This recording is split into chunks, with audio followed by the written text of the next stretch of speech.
Today in Roach Reflections I want to talk about a few bits and pieces. They don't really fit anywhere else, but we can take a look at them. I've got another quest for a big stour roach in the editing suite. I need to do a lot of work on that, but I got out yesterday after a very cold week last week. The rain and mild weather came and the river was rising yesterday, and it was a case of get on the riverbank quickly before it flooded. The river was coming up, but the colour was good, and you'll see the results later this week. One thing that people who fished last week and they really struggled might have found a use for was glycerine, which is used by cooks. I'm not quite sure what they use it for, but when the rod eyes are icing up, a spot of glycerine on all of the eyes will stop it icing up, or at least slow down the process. Otherwise you can find when it's sub-zero, every time you wind in, the top 4 or 5 eyes quickly build up with a little lump of ice, and before you know it, the line won't go through the rings at all. One of the anglers I spoke to yesterday said it was so cold last week that at times the line was freezing on his centre pin. That shows how bad it was. And I don't know whether he did well. One other angler I spoke to didn't catch at all, and wasn't quite sure why he bothered in a biting east wind. But yesterday it was so mild that the coat came off fairly quickly. So glycerine, one to remember, a little pot like this doesn't cost very much. I've had this since the year dot. It's almost non-metric. Probably had it since the late 70s when I did used to go out in sub-zero temperatures, not to catch very much. Yeah, this is 30 something pence, so it wasn't very much. One old favourite for treating fishing line was a line grease called Musin. I don't know if this will focus nice and close. I don't suppose it might do. Originally you'd see little red tin pots of this stuff. I've got a red tin pot somewhere. This is the later green pot, a plastic pot, and this is a silicone muslin. The original one isn't. Inside there's a little felt pad, and you can pull the line through this pad when it's loaded up with a little bit of grease, and that helps it to float. Now, you don't want to grease your entire line. I mean, muslin dates back to the days of silk lines when you had to treat it to make it float at all. So we're going back before the Second World War. So muslin's been around a very long time, and similar greases. But if you treat nylon just the last 2 or 3 yards, it will just pick up off the water a bit better. And sometimes the surface of the river is a bit dirty, so this can really help pick that line up. Like I say, if you treat the entire spool, it tends to make the line a bit too greasy, a bit too sticky, and you'll get sort of muck on it.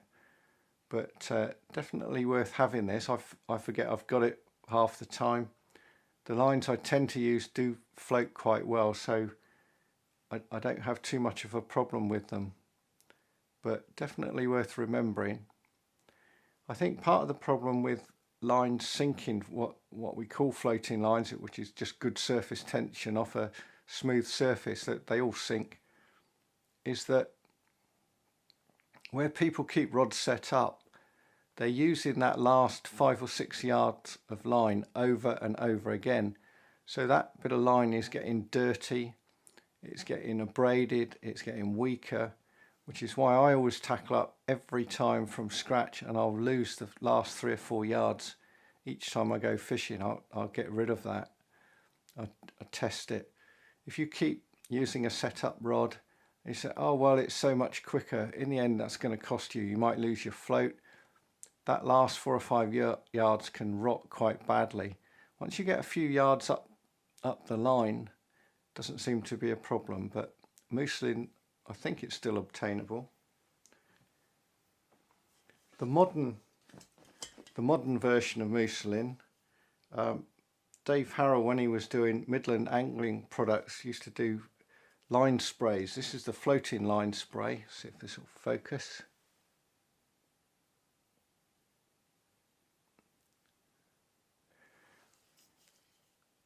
And you can just spray the spool of line you've got. It does make the line a little tiny bit sticky. Some people just say a silicone furniture spray will do the same thing. I suspect there's not much difference in it. It doesn't say what's in it, it just says it's flammable. I've had this one probably 25-30 years. I presume similar products are still available. And Midland also did a sinking line spray, which may be readable, same thing. And this tends to be more of a detergent type product, and that's going to break the surface tension so you can cut your line under the surface much better. That can be useful on still waters where you're fishing across a narrow still water, casting to almost the far bank, and you just want to cut that line straight under the surface. You don't want to wind it back, or even when you flick the line with your rod,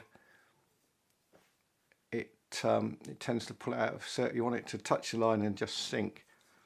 The old way of doing that was to put your spool in a spool case and put some diluted washing up liquid in there and let the spool soak, so it sort of dissolved all the grease off the line. Some people say it rots the line. I'm not convinced. It's a great way of treating your line, and it may deteriorate as a result of that. So it's probably something I don't use very often now. I don't do enough of that type of waggler fishing. I can remember fishing Sway Lakes, only fished it 3 times, and we're talking 19 years ago now, a long time ago. And it was a fairly narrow lake, and the way the roach seemed to be right across tight against the far bank, patrolling along the far shelf, which was about, I guess, 18 to 20 yards. So casting a waggler across, and then I wanted the line to sink straight away, so I would have used that line spray to do it. A couple of other little tips that I'm just going to cover in this fairly short Roach Reflections. When you put float rubbers on your floats, you've got a stick float here and an Avon float.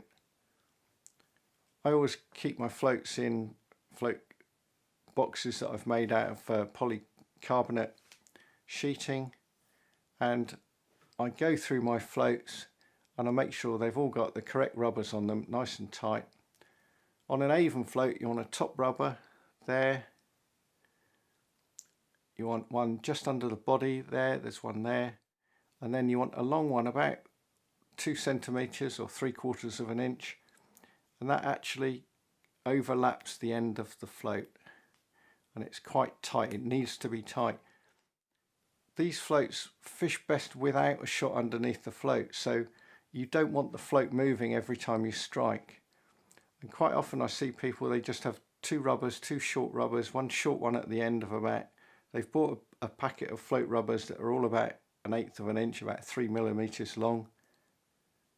And it's not really very good, and they're just not enough, the float moves. And the same thing with the stick float. I've got that longer rubber there, nice and tight, and it overlaps by about 3 millimeters. This one's about 1.5 centimeters long, and then a rubber of the correct size at the top. I don't bother with a 3rd one. Some people used to put a 3rd one on there, saying if the top one broke, they'd be able to move that one up. But quite honestly, I can hardly remember the time that the top one's gone. As long as these are in reasonable condition, they should be okay. So fairly short Roach Reflections today, just a few little tips, things to think about. These little things make a difference. They add up to float fishing better, less little problems, niggly problems coming along. Hope you've enjoyed this session. Please click like and subscribe, and cheerio for now.